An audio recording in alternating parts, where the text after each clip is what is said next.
toi, ce que tu penses là, c'est des ondes vibratoires que tu envoies dans l'univers. Et lui, il est là pour répondre.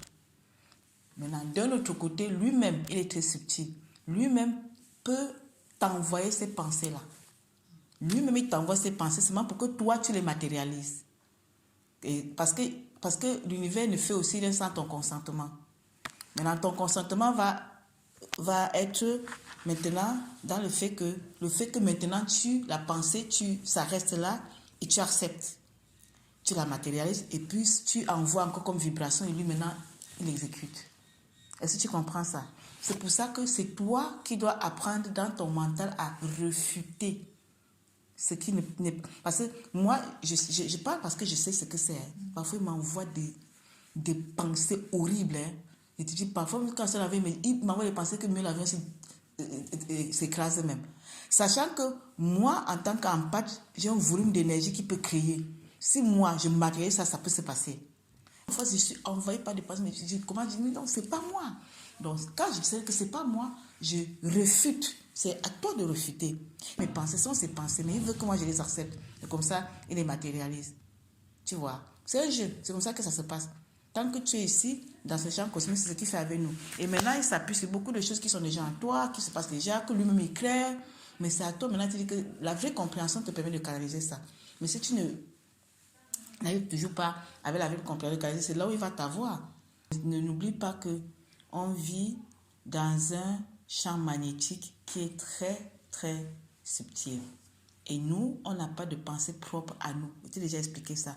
Toi, moi, quiconque, les humains que tu vois là, ce sont des réceptacles. On n'a pas de pensée propre. Ce qui est là, où ça vient de l'univers, où ça vient du créateur. Mais comme tout le monde est dans les champs cosmiques, tout vient de l'univers lui-même, dans le Satan. C'est pour ça que les humains sont animés comme tu vois là.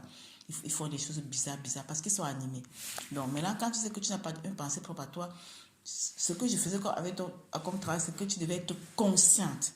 Quand tu es consciente, tu commences à être conscient, tu discernes que ça, je n'en veux pas. C'est toi qui dois refuter. Autrement, il peut te pousser ton aller sauter par la fenêtre au 8e étage. Il te met la pensée là. Oui, c'est ça. Mais tu dois être à chaque fois conscient que c'est pas toi. Et là, tu peux maintenant refuter. Autrement, dès qu'il va discerner qu'il arrive à faire ça avec toi, mais il t'envoie toi-même. Pas quelqu'un qui va te tuer, tu vas te tuer toi-même. Il peut le faire. Mais c'est à toi maintenant de devenir tout le temps conscient de ce qui n'est pas de toi. Parce que, je te dis pourquoi, tu n'as même pas eu raison. Ça veut dire que ce n'est même pas de toi. Donc, quand on n'a pas encore les ressources mentales de la conscience pour canaliser les événements nous canalisent. On tombe la dépression, l'anxiété, maintenant la peur. Mais ce que tu vis là maintenant, fais beaucoup attention. Parce qu'en tant qu'empathe, les pensées sont comme comme on dit, bechtelons, des commandes. C'est comme si tu as passé une commande et tu reçois. L'unique refuge, ce n'est que dans le Père. Parce qu'en réalité, là où tu es là, surtout là dans ce pays-là où il n'y a aucune sécurité, chacun peut faire tout ce qu'il veut. Maintenant, mais si tu es réfugié dans le Père, il ne peut rien te faire. Tout ce qu'il va vouloir planifier va retourner chez lui. C'est pour ça que maintenant, la peur, c'est l'énergie de la peur, c'est l'énergie de la plus basse vibration qui existe. Et surtout, encore, si tu as le sentiment de culpabilité d'avoir fait ça. Aïe, aïe, aïe. C'est-à-dire ça te tire dans les basses vibrations. C'est là où tu es vulnérable à un niveau. C'est là où tout le monde peut t'atteindre, même un enfant.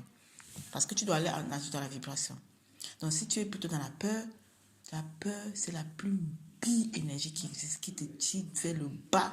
Et même en allemand, on dit que, même en allemand, si je veux traduire que c'est un mauvais accompagnateur. Et c'est pour ça qu'il ne faut jamais te laisser envahir. Parce que si tu vas là-bas, dans cette situation-là, là, tu es livré. Parce que ça te protège pas. Par contre, si tu réussis à sortir de cette vibration basse, parce que c'est quand tu vas en attitude que tu sors de leur zone de contrôle. Hein. Parce que ce n'est que des vibrations. Qui ne pense même plus faire ça. Même s'il pense lui-même, ça lui a même mal à la tête. Mais il faut que tu vibres loin. Mais si tu vibres comme tu vibres là, tu es livré. C'est pour ça que tu dois refuter cette idée-là. Tu dois refuter. Tu dois trouver une raison de demeurer dans la joie, la sérénité, la paix, la douceur, la tempérance, la stabilité, l'assurance. Parce que c'est ça qui t'amène dans les vibrations élevées. Tu vois, parce que tout est vibratoire. Non, le sentiment qui t'habite détermine où tu vibres. Il y a la peur, la honte, le sentiment de culpabilité. Ça te tire dans les profondeurs. les énergies là sont très, très, très dangereuses. La peur te décoller les neurones, tu ne peux même pas dormir. C'est vibratoire. C'est ce que tu vibres qui fait appel. Il va même penser, mais ça va pas marcher. Puisque c'est comme si tu envoies un courrier. Même ici, quand tu envoies un courrier et qu'on ne trouve pas l'adresse de la personne, ça fait comment? Ça retourne à celui qui envoie. On écrit que Absender Fetson, quelque chose comme ça. C'est la même chose. S'il envoie un courrier à ton égard, vibratoirement parlant, et que tu n'es pas à la même fréquence, ça ne t'atteint pas, ça va retourner sur lui.